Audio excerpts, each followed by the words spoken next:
What I put together in the last 24 hours, I actually wanted to completely change it and weave in. At the very end, I'm going to talk about a chat I had yesterday with Jordan. Is Jordan in the room? From Pensacola, and I was just running numbers on Pensacola last night in my hotel room, and I could do this stuff in Pensacola. So if you're going to be a literalist and look at any of these projects and say, well, I can't do them here, you're right, you probably can't.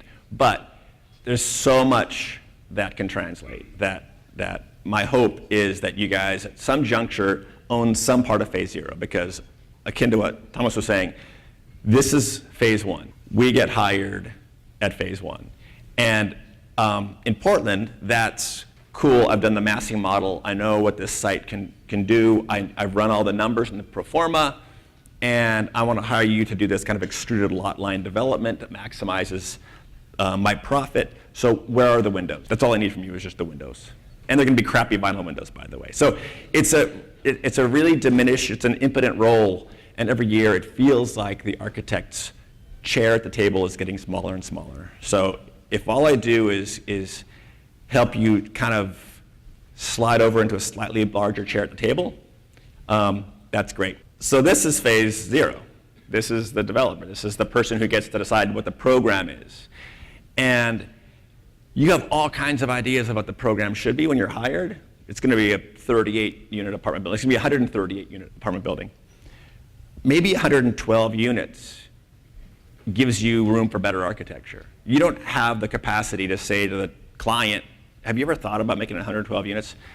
Because he or she has already run the numbers on the profit of 138 and knows that that's what they can do, and that's what you're hired to do. I have slid over into this role, or this role.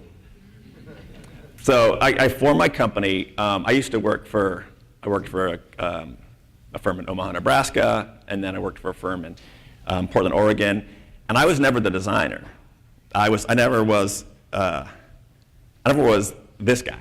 So I would sit drawing my seismic remodel details for Jefferson High School. Really boring stuff in the cubicle in the far corner, as far away from the natural light as I could, not as I could be, as I had to be. And I hired my company to do my first development, because I was fascinated by this. And I like Jonathan Siegel, by the way, good job getting him in here. He's like the godfather of what we do. Studied his work, Jim Brown, Ted Smith, and others did on San Diego, the first to do this kind of stuff. And then I just on the side kind of figured it out. I took our favorite client, the most enlightened private sector developer of ours, to coffee. And in 40 minutes, Francesca taught me everything I know and everything I'm going to talk to you today. It's not complicated. There was stuff that you were talking about earlier I didn't understand. Just to let you know, in case anyone feels good about that. This doesn't have to be complicated. If that enlightened client came through the door and said, hey, I want to do a mixed-use building with a bakery on the ground floor and some residential lofts upstairs, I want to use radiant heat. Instead of windows, let's use glass garage doors, and everything is going to be double height with mezzanines. And if that dream client came through the door, I was the guy in the back corner.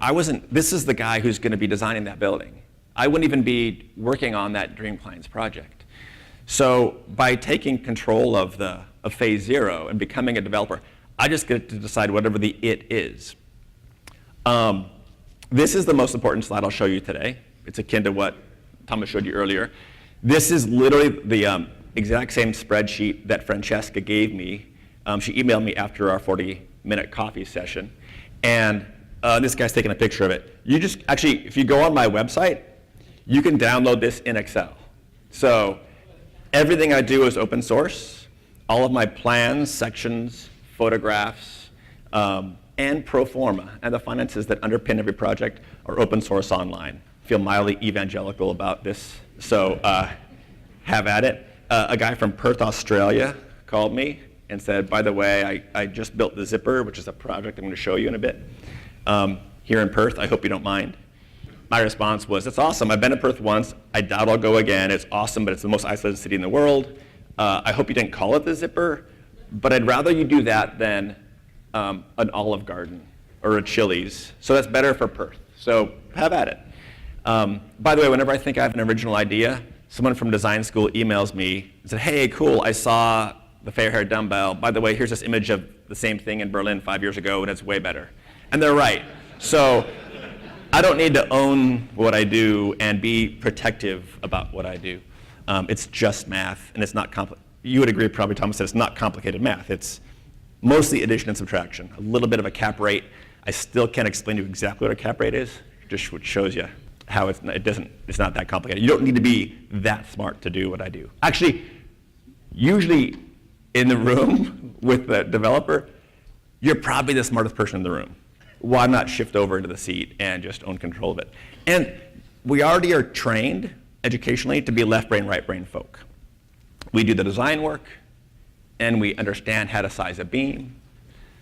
We know math really well.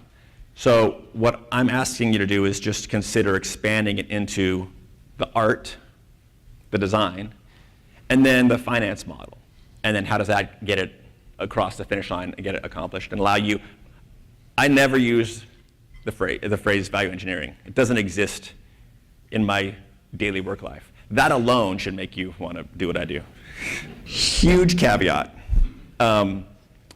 You have to have a massive appetite for risk. If you don't, find someone that does and hitch your wagon to his or her horse. Because as I speak, my fair hair dumbbell project, the construction loan's done. I'm about to shift over into a permanent loan. There's a $2 million gap. So I'm out of money. I'm $2 million underwater for the next 90 days.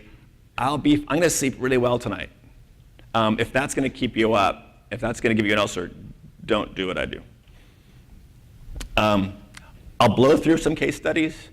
These are very Portland-centric, but I literally did hop on Craigslist last night and look at stuff in Pensacola after chatting with Jordan.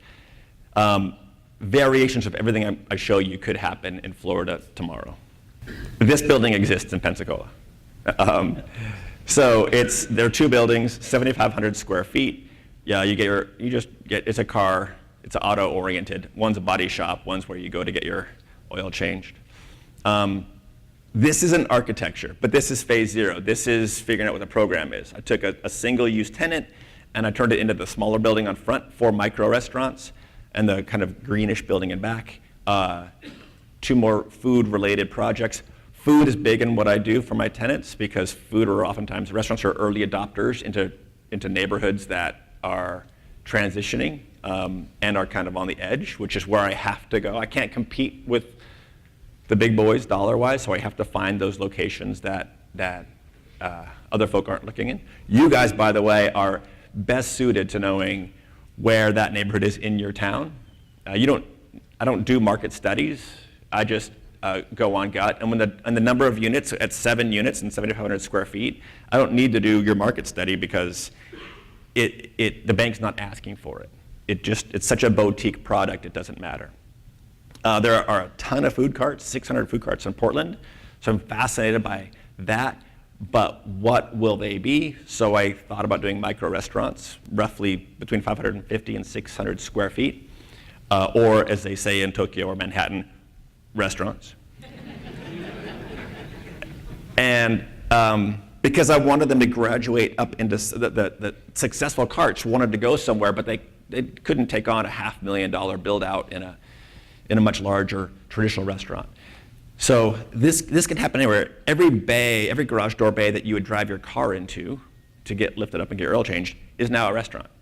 Every place where you would stack the cars out in front to wait and queue is now outdoor seating. It becomes part of the branding of each tenant. There's limited architecture to what I'm showing you. But when that becomes that, and then you see the building, but there's a small link building between these two pieces of architecture. When you go back, let's see, I can't go back. I built this little link building and then tore out the parking lot behind it. I did this, by the way, right after the recession. It's a little comment on the risk appetite. I had to sell my home. That was an interesting conversation with my wife as we moved our 3 kids into an auto body shop on what's Jacksonville's version of like where all the crappy used car lots are? Highway Blaney Boulevard. Blaney Boulevard? Yeah. All right. I went home to my wife and said, hey, we have to sell our house and move on to Blaney Boulevard. She was not. I mean, we're still married. It's awesome. Best wife ever. But so we walked into this building with our 3 kids, middle school and elementary school. Here's, this is where we're going to live. We put tape on the floor to figure out where the bedrooms were going to be. But that's what it became. And you can all do this really easily. It's just that instead of waiting for a client to walk through that door and hire you to do this, I want you to do it yourselves. I needed $200,000 of cash to do this. I never put any of my own cash in my own projects. I always had investors. At this time, I didn't know rich people. I knew social workers and school teachers. So I had a lot of cups of coffee with friends of friends of friends, and it's just like dating. Usually, by the time before we're done with that cup of coffee, I know that we're not a good fit. Usually, you're like, if you're super rich and you want to make a crap ton of money, I say to you, good, you should invest in a self-storage facility out by the airport. That's the most profitable building out there, and I want no part of it. But I'll show you the numbers behind these projects at the very end. They're pretty profitable. So I can, if you can kind of balance your greed and my appetite for art, we can make good money together. So I raised $200,000 here for this project, and it works fine. That was in 2010, so the costs were a lot cheaper. Those costs mimic what I saw on Craigslist for Pensacola. So that project could exist. You go find, Jordan, that used auto body shop in Pensacola and go steal my pro forma, just have at it. This is a piece of land in a pretty bad neighborhood in Portland. I say that tongue in cheek. There's no such, Portland's a pretty safe city. But I got the land for $1 because the city needed an aspirational and catalytic development to happen to kind of spur growth in the neighborhood. So they gave me this kind of odd shaped piece, and I did the 2/3 project. It stands for, it runs on 2/3 of the energy required by baseline code. It occupies 2/3 of the site, and it's activated 2/3 of a 24-hour day. It's a mixed-use Jenga block where, think of a tower that has retail on the ground floor, office in the middle, and then residential on top, and I knocked it over. So it has a bunch of negative space, and as you can see from the plan, there are very few 90-degree angles, but from the street, it looks like it fits really cleanly. I'm not trying to be capital M modern. I want to fit into the neighborhood. I live in Portland. My neighbors, my friends, my cohorts are in Portland. I don't want to be the guy who imposes my capital M modern vision. I also just can't. I've tried to do capital M modern, and I'm just not good at it. So that's the building.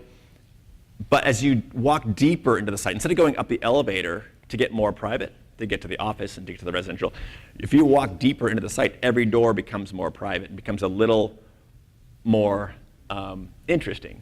But this is still 2x6 wood frame construction on concrete slab. It's still, what do you say you can do this for $100 a foot, Jordan? It's not complicated stuff. Again, slap single to right field. It takes me 15 months start to finish to do a project. But it's got deep social interaction woven into it. I love restaurant tenants. A lot of developers are worried about restaurant tenants because they have a high failure rate. They do. When they do, it takes me about 30 minutes to find another restaurant to replace it because it's already a lively, vibrant space. So people know about it, and if you put the hard work in early, you don't have vacancy issues. This is where I live now. So came home to my wife and said, hey, we're gonna move here now. She's great, obviously. That's the building. Actually, this was her idea. This was just a fourplex. It's zoned residential to be 4 single-family units.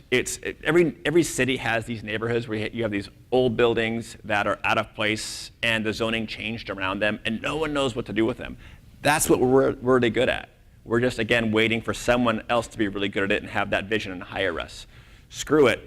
I got this building really inexpensively because no one could figure out what to do with it. And it's all about natural light. As you can see, there were no windows in this building. So it's too big for 4 units. These are all 3 and 4 bedroom units, 2,200 square feet apiece. How do I get light in? So I peeled the roof off as much as possible. So that was the inside of the building that I bought. And now 3 out of the 4 units, these are all rentals. They spill out onto this. So I live here. I've got my 3 kids, 1 kid next door, and then 2 other kids across the way. Summer's the best time ever living here. It's social capital mixed in with architecture, mixed in with finance. And even every unit has a little front courtyard where I peeled the roof off too. So it's about getting natural light. How do you get an egress window? All the code stuff is woven into the art, but you toggle back and forth. I show that image of the brain. Traditional developers will find a site and they will do the math, and they will run the numbers, and they'll do the pro forma. And they start in their left brain. When you do that, you know what the max profit can be. So then when you toggle over, when you hire the right brain to do the work, you're already squeezed into a corner. I always do the opposite. You always start with where you are. You shift the architect into phase 0, and you always start in the right brain. So what is the art? What is the project? Then once I have the idea, I shift over and do the numbers. If the numbers don't work, then I just rip up the idea and start over again. But it has to start with a big idea. By the way, big note of caution.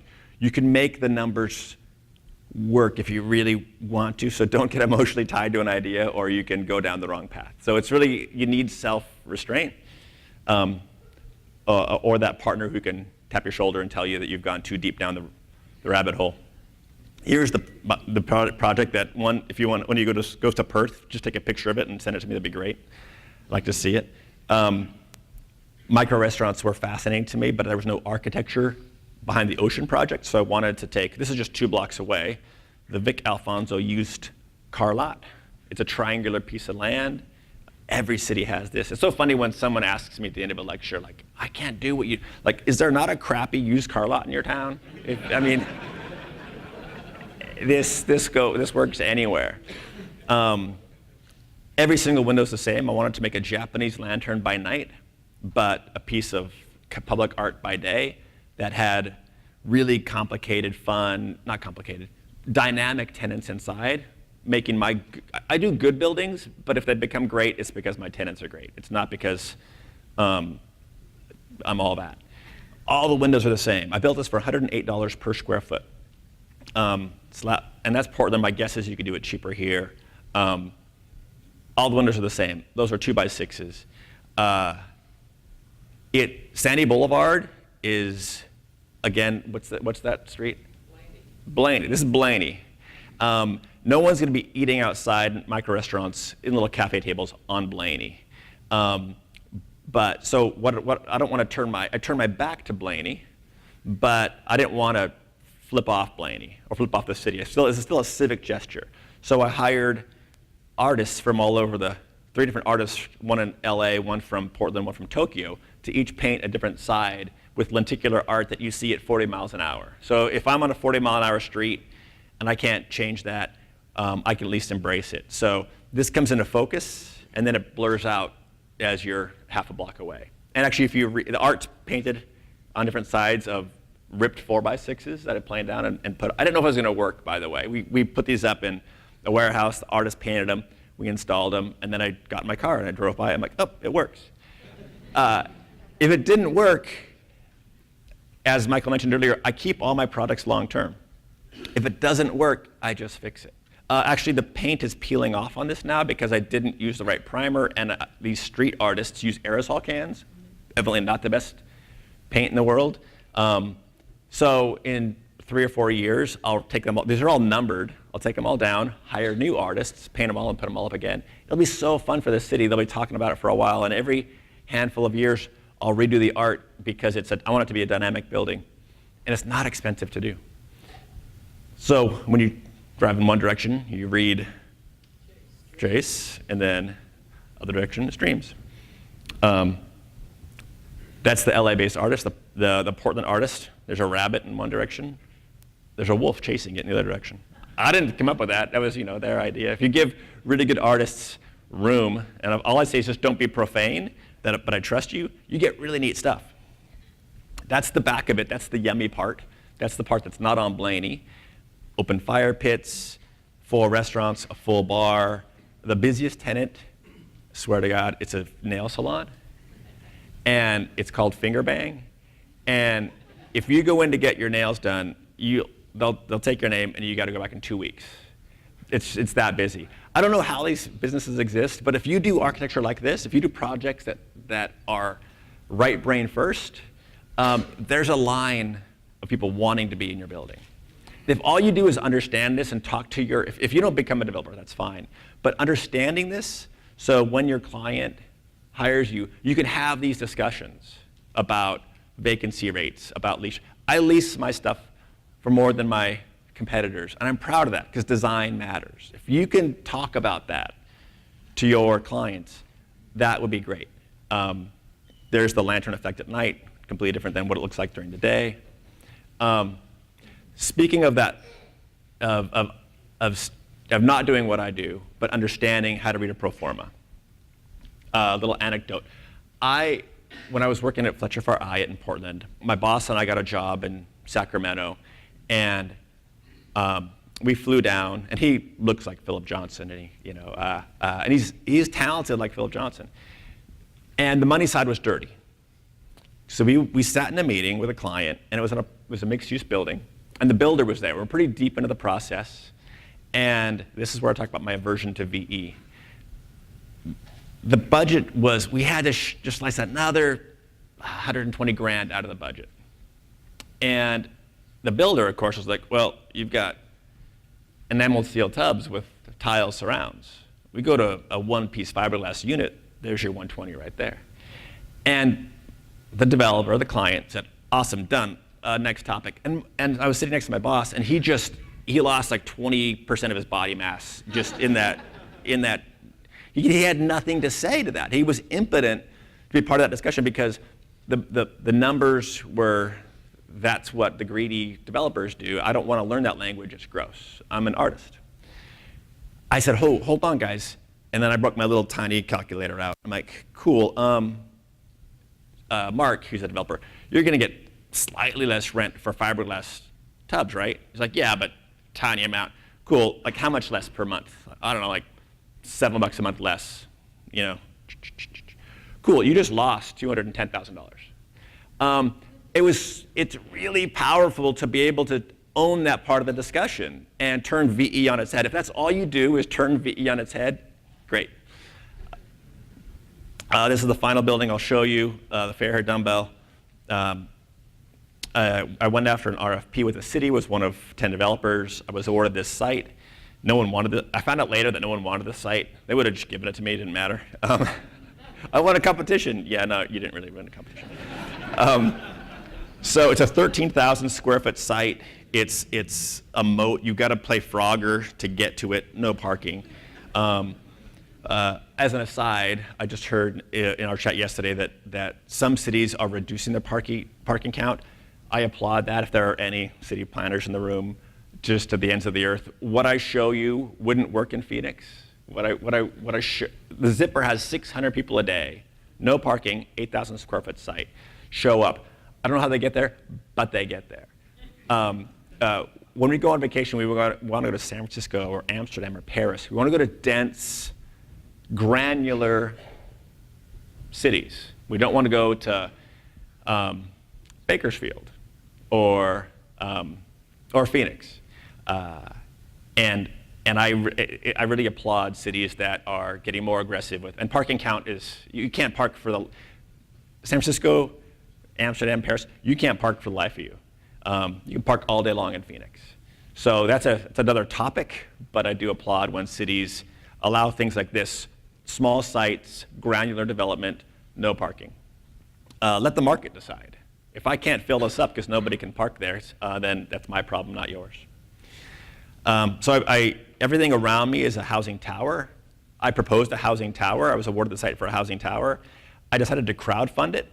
I'm the first crowdfunded new construction in America. I didn't know it at the time. I wish somebody would have told me because it took a lot of money and time.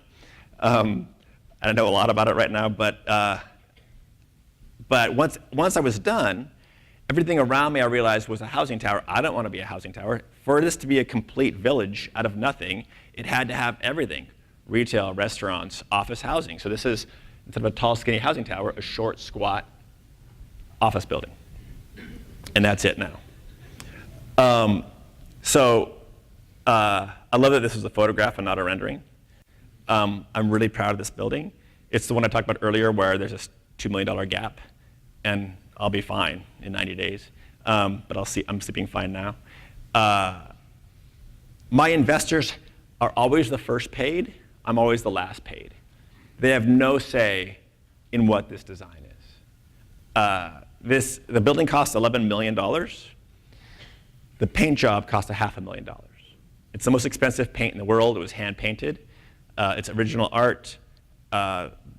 Portland's the city of roses. Our state rock is the thunder egg or the geode. You can't see it until I tell you that, but every line is either a rose or a geode.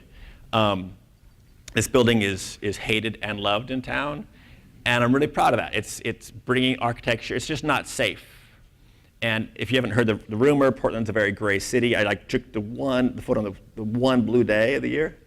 I'm not going to do a muted sage green, safe color palette building, akin to what you said when your project was painted pastel. I get to decide what that is. Keim is the most expensive paint in the world. It's German mineral paint. A gallon of red costs $1,000. If you're my investor, you don't have an opinion on that. Or I'm not going to listen to your opinion on that. It's probably going to take me 3 years to start getting income from this building, mostly because of that decision, and it's worth it to me. You get paid no matter what your return, and as a long-term hold, you're doing better than fine. I'll show you that in a second. It's a heavy timber building. It's much brighter on the inside than it appears. The artist just dominates it. There are 417 windows in here. The largest windows that you can barely see here are 8 foot by 8 foot, so it's a pretty big expanse of glass. This is the part that I don't think pertains as much to you. Do you want me to talk about it? Yes.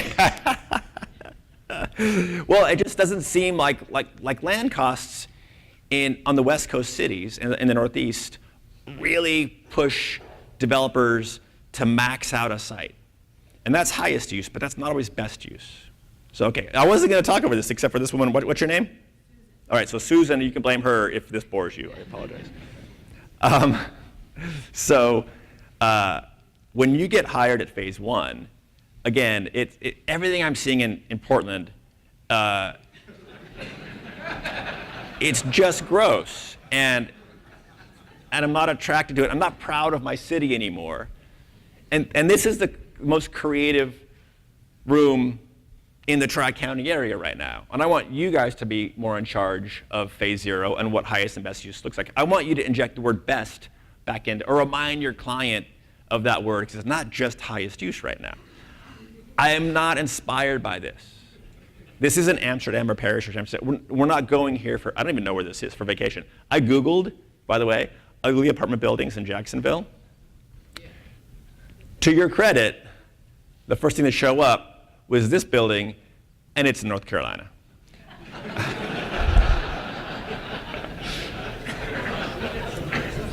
There's a lot of this in Portland right now.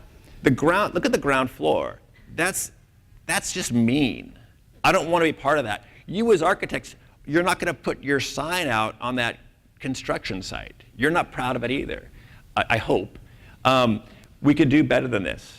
So developers oftentimes talk about, well, when my boss would say to a developer, let's erode the corner and plant something compelling. Let's do something more artful, like what a lot of what your products were earlier today. Let's do something more artful. The developer just responds back, yeah, yield. Yeah, the numbers don't. It doesn't pencil. That's the shittiest phrase in the world. It doesn't pencil. It shuts you up because you can't argue it because you're not equipped to argue how it doesn't pencil. Everything I've shown you pencils fine because this matters. And learning this language and just getting on my website and downloading it and messing around with it, you're going to be able to just shift over into a bigger seat at the table. The ocean, And a 10-year IRR, does anyone know? Do you want me to explain what that means? It's a little part of developer language. It's important, I think. All right. So, by the way, no one's asked any questions this entire time. So I'll pretend that this is a question. What's a 10-year IRR, Kevin? So I keep my stuff long-term. I don't want to sell it. If I sold it, I probably would be much less experimental with my work because I'd be afraid of a letter from a lawyer because of a leak. My stuff leaks, and then I fix it. And then I learn from the fix how to detail it the next time. In a 10-year IRR, we add up all the income that we make over a 10-year period on a building like the Ocean. So you give me $200,000, because that's what I need for this project. Year one, we're making it. You get nothing. Your return is zero. Maybe the next even 6 months in year two, it's zero. Rent starts to trickle in, and then you start getting rent. You get an 8% preferred return, so you get $16,000 a year before I get paid. If we make $16,001 in any given year, I get $1 of that year. So you stop at 8%, I catch up to where I get 8% based on my sweat equity, against akin to what Thomas was talking about. I don't put my own cash in, but maybe I've got 100 grand of value in the Ocean. Cool, you get the first 16,000, I get the next 8,000, and then every dollar after that we just go pro rata. It's not complicated math, and the Ocean's 5 years old now. We're both making about 14% per year. That's just the dividend. Then at year 10, you assume a sale. The loan is much smaller. It's just like your house. By the way, being a developer is just like owning a house. If you built a house and it cost $500,000, land, soft costs, construction costs, $500,000. If that house you could sell for only $400,000, you're a shitty developer. Don't be a developer. If it's worth $700,000, you're a great developer. Everything I've shown you, that's the basic premise behind it. It's not more complicated than that. A plus B equals C. At the end of 10 years, we assume the sale of the Ocean, and it's a smaller loan, the product's appreciated, rents are high. That's a pretty big windfall. We take all the income generated over those 10 years, and we divide it by 10, and here it's an average of 22.4% per year. If you can speak that language, and if your developer client isn't okay with 22.4% per year, you really don't want them as a client. The Two-Thirds project, 22.3%. I'm really proud of these. This isn't just about art. This is about both hemispheres of the brain and not being greedy, but owning control of the project. Everything I'm showing you, by the way, is not anywhere near the highest use of the zoning allowed. Everything I'm showing you is half or less of the allowable FAR. By the way, it's a huge philosophical discussion on density. I don't think density is FAR. 600 people a day coming to a little parking lot that's 8,000 square feet in total. That's crazy dense. There are folk across the street from me in either direction that big developers, big estate developers, who are building massive projects after I put the zipper in. There's density doesn't have to look the same on every block. Different neighborhoods are larger organisms. They're going to have like a Chipotle grill in the ground floor of their building that no one's going to go to. That's fine. I'll be the restaurant for all their tenants.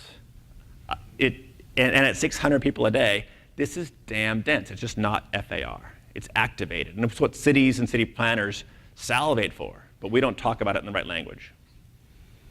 The dumbbell is 18.8%. Super proud of that, despite the $500,000 paint job. Because of the $500,000 paint job. I went through kind of fast because I want to talk more about Pensacola or anything else you want to talk about. But that's the gist of it.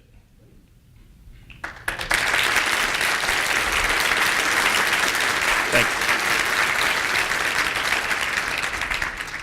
So when tenants in the dumbbell give directions to the fence how to get there, you'll know when you get there. Exactly right. So if the tenants at the dumbbell, if it's hard to get there, once you get there once, and you just say, I'm the building that doesn't look like it's a building, then yeah, wayfinding doesn't become a thing.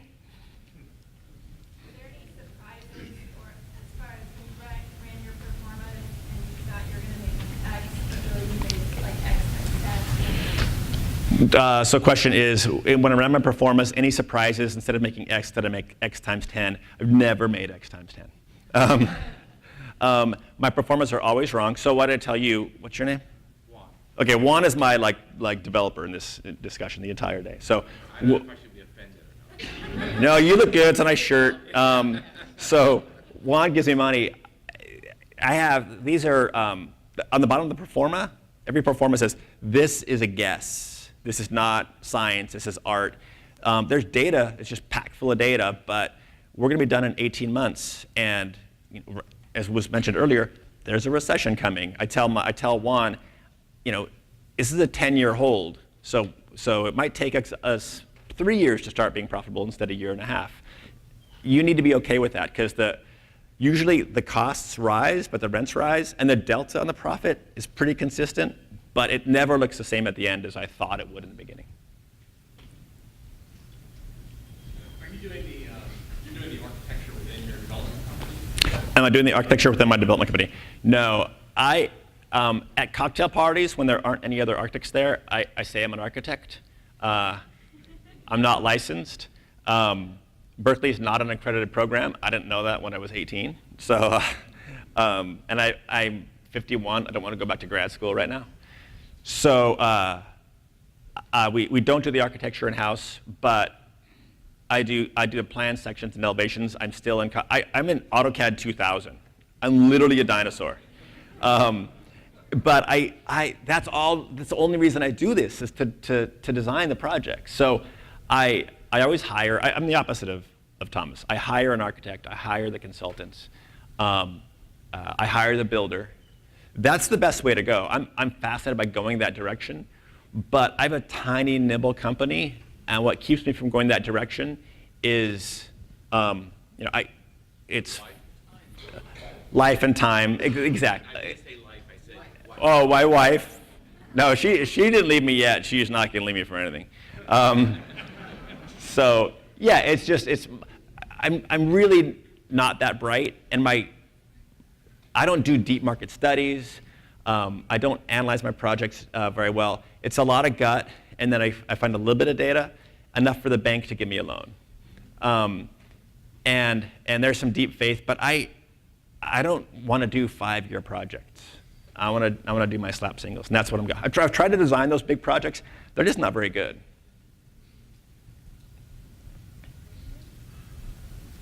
Sorry, I can't. Oh yeah. Just curious about a term you used earlier, Dirty dirty money. money. What are you curious about that term? When you met with that developer or whatever, and he was trying to change it to environmental stuff, dirty money. Yeah, well, dirty money is just, the neat thing about owning Phase Zero is, so you showed a slide earlier, Thomas, that had like 26 different names in it.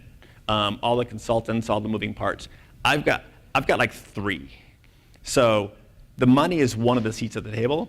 And the neat thing about your table and my table, we get to decide who sits there. Owning Phase Zero means you decide the team.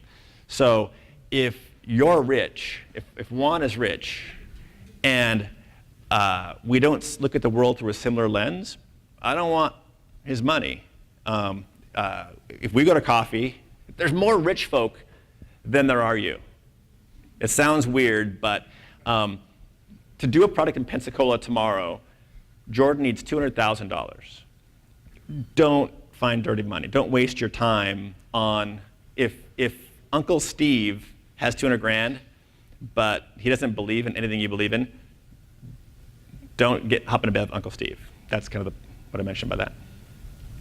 Could you talk a little bit about the crowdsource funding concept that you mentioned? Crowdfunding. That's like sexy, but don't do it the first time.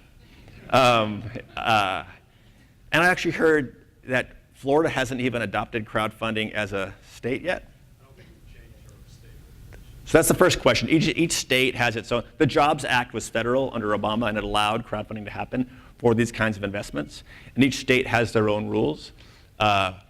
You could go to the SEC. So on the dumbbell, you can do crowdfunding in Florida, even though Florida hasn't adopted it.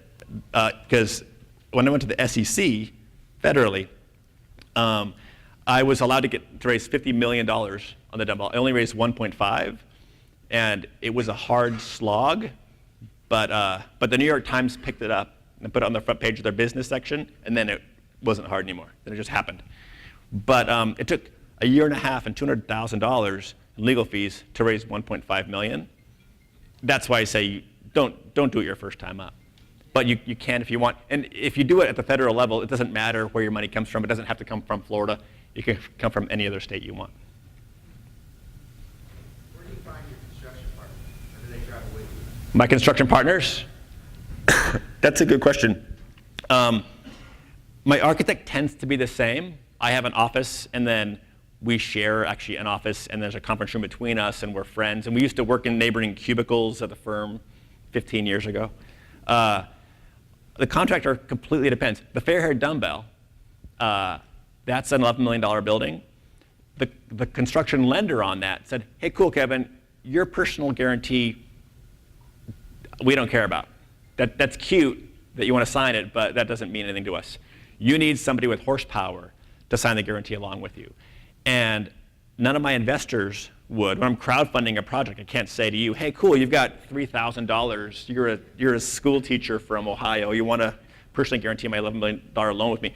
You're going to say no. And the bank's not going to like you the same way they don't like me. So I went to all the big builders in Portland, and where I knew that the owners had enough heft to sign that guarantee. What I did is I ended up hiring, I talked to 5 of them. They said no. The 6th said yes. And he said, how does that work? I'm like, I don't know. From what I've heard, I pay you a fee of sweat equity that you roll into ownership of the building for your signature. Your signature will be there for a couple of years. And the contractor said, I'm signing a commitment and a bond to complete the project, so the personal guarantee isn't much different than that. I'm happy to own a slice of this building for one extra signature. So I used a very expensive contractor on the dumbbell building, whereas the Ocean was a back of the pickup truck guy. And the expensive contractor would have crushed the pro forma because it was way too expensive and inappropriate. So it's a by project selection every time. In Pensacola, the numbers were interesting. Dirt was like 20 to 25 bucks a square foot. It looked like rent on anything is about $1 a square foot. And you were telling me that Jordan, you can build just slap it up stuff for 80 bucks a foot. And then I just threw a number of 110 bucks a square foot at artful work or quality work. I don't put vinyl windows in any of my projects. That's a deal breaker. It's fun to be able to say that and not have to try to argue with somebody, whether it's vinyl windows or vinyl siding or what have you. So all those numbers that I just mentioned, 110 bucks a square foot hard costs, 25 to 30 bucks a square foot dirt costs. Soft costs tend to be a third of the hard costs. If you're going to spend $1 million on construction, all of your soft costs, all your entitlements, all of your consultants, all of your holding costs, your bank fees, your interest while you're under construction, that all might equal $330,000. And if you get the land for a couple hundred, then you're in for 1.5 in a project in Pensacola. And again, if you build a spec house for 500 and it's worth 400, don't do it. You know before you break ground that it's going to cost 500. Anyone can do a quick search to realize that that's not going to make sense. So you understand what not penciling means. It's nothing beyond that. If the $1.5 million project in Pensacola doesn't generate enough income to warrant a value of that, or it couldn't be sold for 1.5, don't do it. But based on my back of the envelope work last night, it works. It works anywhere. If building's happening in your town, it works. Just figure it out. That sounded kind of weird, sorry, or condescending. So one of the big problems maybe in Florida, maybe not in Portland, I don't know. Did you already have mixed-use zoning on all these? I mean, the zoning here in Kentucky is contract. Yep. You wouldn't be able to move into that place in those places. Good question. So zoning question, and this gets back to before I started the slideshow. Like what I'm going to show you might not pertain that well You can't be a literalist about this because it's too big of a leap. I doubt any of these projects can be built. What town do you work in? All towns, I mean, Okay. from Gainesville, I work in Orlando. Okay. West Palm Beach. Say Gainesville. If Gainesville is just not down for mixed use, if they haven't drunk the Kool-Aid yet on mixed use and all the social value that we see and that we believe in as urbanists, that's fine. If micro-housing or what part of the market hasn't been hit? Developers look in the rearview mirror and they analyze projects from 3 years ago and what they returned, and they want to just churn that out again. They want to do derivative work. This room is better at better at being futurists than developers, I think. So you can look at what Gainesville zoning is. Don't swim upstream. Go with what they're going to give you, but do something better than what's being provided. Because what's being provided, it doesn't. My wife's a hospice nurse. She could look at Gainesville and say, this town needs X, Y, or Z. Swim with the current and figure it out. Do you recommend living in the projects you develop? Do I recommend living in the products I develop? Only when you have to. No, it's fun. I mean, we didn't go to architecture school to live in someone else's design. We designed, is the statistic 2% of the built environment is designed by architects? Is that still a valid number? Do we know? What is it? 4? Awesome, we've doubled, so that's great, 4%. We didn't go to design school to live in someone else's design, so it's really fun to live in your own design. When a bank gives me a loan, they want to know how much of it's pre-leased. And if I'm leasing it, it's pre-leased. Yeah, so it helps get the loan when I'm living in it, as weird as it sounds. It is fun. Are we tapped out? The timer's got a minute left. Up to you guys. Susan. How much is it affected by, do you have infill requirements in Portland? I don't know. No requirements. It's just, I just go where I go into the lesser fished ponds. Infill is just a thing. Everyone gets it. We have pretty high social capital in Portland. How does that affect the question? Well, I just wanted to know how it affected your opportunities being successful with the density you're having and with the I think it'd be, operation that you get. well, the city, again, swim with the current. Whatever your city allows, it might not be as cool as the dumbbell. Who cares? I mean, the ocean is not an innately cool project, but the tenant mix and the vibrance, you can create, any city wants that. I work in the east side of Portland, which is kind of where it's more working class. All the money is on the west side. All the cool restaurants are now on the east side, and all the money is like, hey, why don't you do that over here? We're tired of driving across the river, so go to the good restaurants. We all know what good food tastes like and is. So same thing for, are you Jacksonville? No, I live in Greenville, South Carolina. Okay, so in South Carolina. So everyone knows what good food is. No one's like, oh gosh, I wish we had another Applebee's. Nobody.